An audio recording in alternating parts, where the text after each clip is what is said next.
My name is Bill Haley for the Haley 2024 The Movement's Government Reform Ideas. This video is on competitive school boards, and this video is going to be on the article, or a blog if you want to call it that, called Students and Parents Have the Right to Pick the Worldview in which their or their children's academic education is taught. So I'm going to go through competitive school boards real quick and then get on to the article. I'm not going to go through every bullet point, but you can pause it and read it if you wish to. But it's basically a system where you have about a dozen school boards.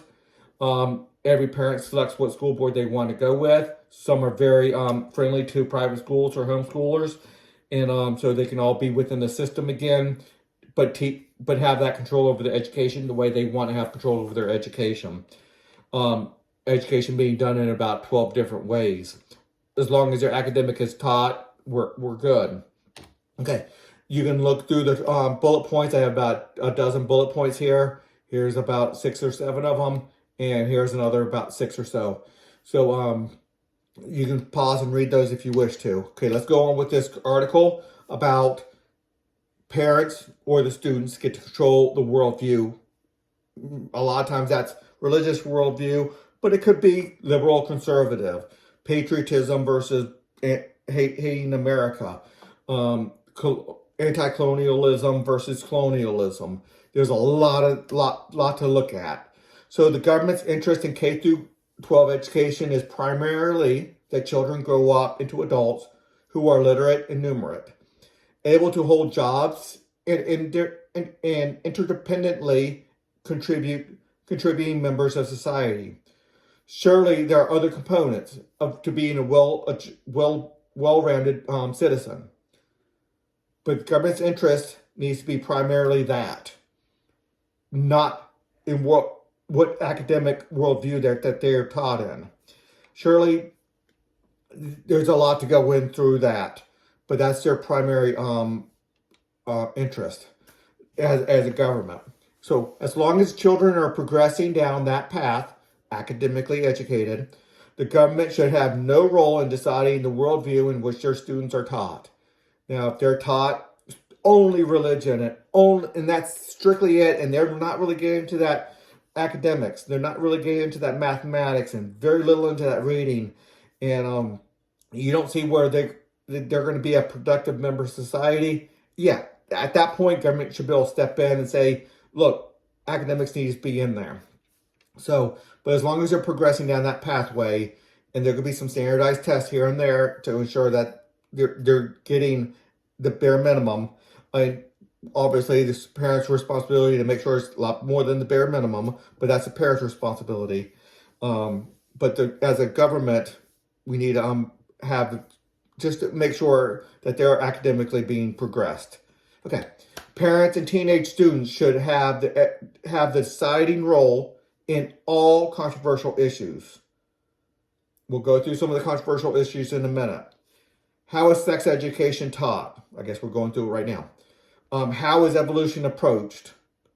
What are societal norms? We have the big pronoun debate right now. Transgender rights. Who should go into whose locker room? 10, 15 years ago, we didn't think we had to discuss who should go into whose locker room. Now we have that discussion. What are the freedoms? What are freedom, capitalism, and socialism? Are they better or worse than the other systems? How is religion incorporated into education? What is the purpose of education? What are science's limitations, and how much is overreaching? How much is science saying that they know versus what they really know? Should the Bible be the basis of morality? If not, who gets to decide? Are we allowed to teach that stealing is wrong? Or is that mixing church and state in public school? Is a non-aggression principle the highest ideal? Don't harm others. Should education undermine your values? Your religious values, your moral values, or the values of your parents? Should education teach us how to think, what to think, or both? What is that mix in there? Should you be taught to be tolerant of immorality or tolerant of intolerance. Big difference there. Too many people make the case that there are better ways and worse ways to educate children on all these issues. They need to allow them to have choices of what school board to go to. The solution of competitive school board here at the bottom really solves that.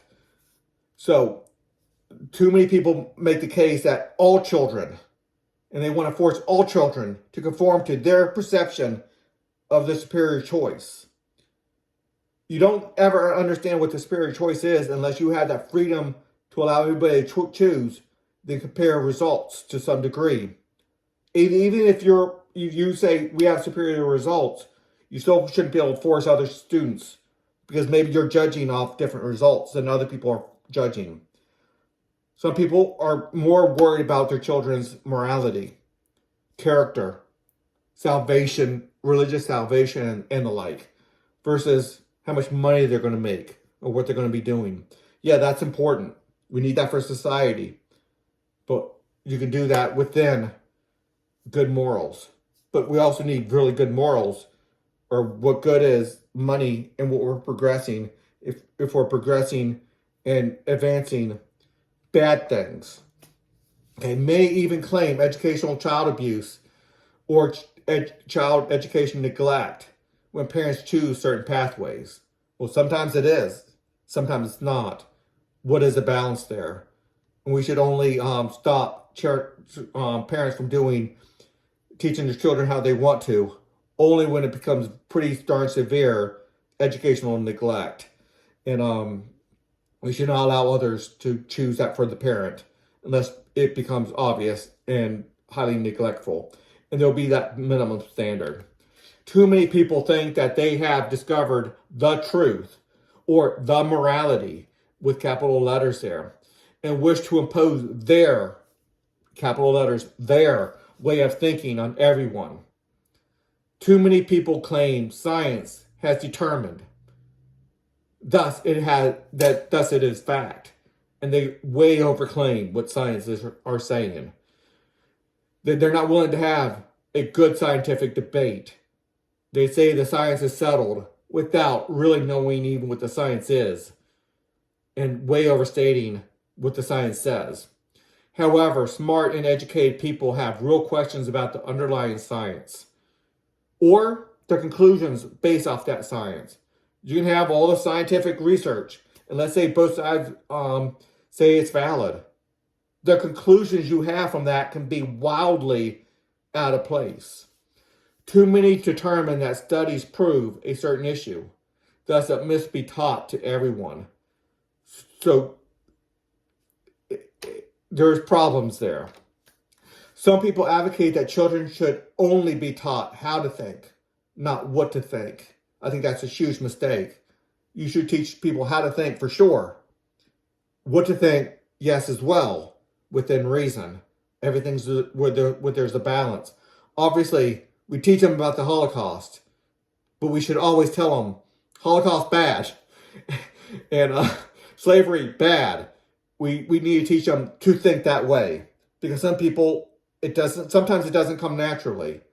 It didn't come naturally to people who were born in the 1800, that slavery was necessarily bad, even though many people were preaching that it was bad, and then it reached a threshold in the 1860s to actually overthrow, where people will risk their life and gave their life to stop slavery. Others wholeheartedly disagree and make a strong case for a healthy balance. And sometimes they wholeheartedly agree and go all the way to the other side and get way unbalanced on the other side. Many parents understand that young children are impressionable and need clear and ongoing moral training. We don't just teach them. I mean, a lot of people, it's like, okay, who won between Nazis and the Jews before Americans came over and went to war against the Nazis? Well, the Nazis were winning. Who would you rather be on the side of? People in concentration camps as prisoners or the Nazi guards? Obviously, we know now that, hey, both sides were horrible. One in horrible conditions and not at fault, but in horrible conditions. but one being the guards, that's horrible in itself because you're doing that. So you have given over to the dark side on that side. Many parents understand that young children are impressionable and need clear and ongoing moral training. Older adults who have lived a long life and have many decades of continued studies on all these issues still have major differences on the values to instill. You have a lot of grandmothers teaching, and there's wild differences on the values that they're teaching. But they both went through long years of study on this issue and come to very much different conclusions. When there is a monopoly on education and every child must be taught the same, there is a fierce battle over what is taught. So the monopoly here is a problem. We should go to competitive school boards. Down here, competitive school boards here. So when there is a monopoly in the public school system over like 85 to 90% of the students, and every child must be taught the same, there's a fierce battle of what is taught. Again, those grandmothers and grandfathers who had decades and decades of discussing these issues have come to completely different viewpoints. Who's going to win that? When there's a winner takes all, the stakes are very high. Counterfactuals are eliminated or minimized because everybody's being taught the same thing. People use every political and legal weapon to take down the other side in their efforts to have their children educated within their viewpoints. Protest and ill will from the losing side sow discords among the people. Many people feel that they need to correct the teacher, which constantly undermines education. Some think that it is good to have that monopoly, so all children can be taught patriotism. It's something that the conservatives said for the longest time. We need public school. We need that monopoly so every student can be taught patriotism until the other side wins and they teach that American is their oppressor, that capitalism is oppressive, that freedom is oppressive, that liberty is oppressive, that only oppression gives liberty. They have it totally backwards, in my view. If you want to teach your children that oppression is liberty and liberty is oppression, I think it's wrong. But you get to choose to teach that to your children. But to allow me to teach them that oppression is oppression and liberty is liberty. There's people who think differently. A healthy Judeo-Christian sex education yields, when the other side wins, to perversion. Now we have perversion being taught. Sexual perversion being taught to our children. Liberty education yields to socialism. Right now, a lot of public school students are learned socialism, which is heavy oppression and taking away liberty. The values of traditional family yields to anything goes. Self-esteem built from achievement yields to simple self-esteem, which is not a good thing. Morality based on the Bible yields to self-defined morality. So you see how when you have a monopoly, the conservatives have the power, or the Republicans, they have the power, and they say, we want to teach patriotism, capitalism, free enterprise. We want to teach Judeo-Christian sex education. We want to teach liberty. But then the liberals win, and they teach American is to be hated. Perversion in sex education. Socialism, which is oppression. They teach anything goes within family law. They teach self-esteem based off of just being you. You being you is good enough. Where the Christians teach you being you is not good enough. Look to the Bible, look to Jesus, look to whatever. I'm not going to get into the biblical morality of this right now. I have one way of thinking. Other people have their way of thinking. They can teach their children their way. Let me teach my children my way. Morality based on the Bible yields a self-defined morality. And that is that is so much in the public school system right now, is you cannot teach biblical morality. Hey, whatever you do you. And there's a lot of problems with that. Okay, in conclusion, parents and students have the right to pick the worldview in which their and their children's academic education is taught. That's a First Amendment right, free enterprise. Freedom of religion. They have the right to pick the worldview in which their children are academically taught, especially when that deals with religious values. Free enterprise system creates many options, and the parents are empowered to choose. And believe me, competitive school board brings free enterprise in. Free enterprise system creates many options, and parents are empowered to choose that option, the option that is best for their student. Having many counterfactuals, many systems to compare, parents will have more information to make the right choices. Different parents will always have different ideas about the desired methods and outcomes. However, better outcomes will result when everyone chooses. Liberty will be preserved. Liberty means people making their own choices without harming others, with the limitations of without harming others. Okay, that's it for that article. If you can stop and pause them with a couple of these slides. I'm going to go through it, but these are the structure of competitive governance, the base of competitive school boards. You have this one with the CRA, competitive school boards. That's the competitive. That would be here in the green. Then the citizens around here, the students and the like, and the businesses. We have the sector board up here, where that would be a group of all the school board members, all the competitive school board members to get together as an oversight board. They don't have any power really, other than to make sure there's not negative externalities going on. People aren't harming others. So that's not a lot of power. It's a stopping power at some point.